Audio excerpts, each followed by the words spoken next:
तिसरे असतात watchman parents. मुलं अभ्यास करताना सतत वॉच ठेवणे. पॅरेंट्सला वाटतं सुपरविजन आहे, मुलांना वाटतं माझ्यावर विश्वास नाही. यामुळे फिअर ऑफ बीइंग जज्ड ची भावना निर्माण होऊन मुलांची एन्झायटी आणि टेन्शन वाढतं.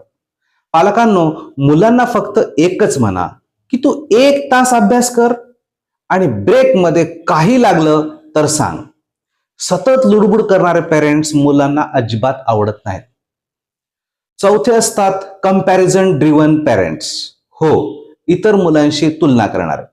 सगळ्याच पालकांना असं वाटतं की आम्ही प्रेशर देतच नाही, तुलना अजिबात करत नाही, इतर पेरेंट्स वागतात ना तसं आम्ही अजिबात वागत नाही, वगैरे वगैरे.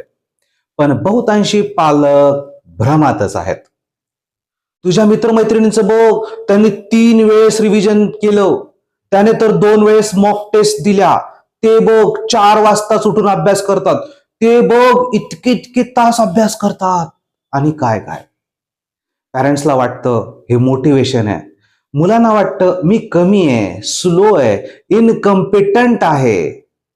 अपेक्षा पूर्ण करण्याची क्षमता आपल्यात नाहीये.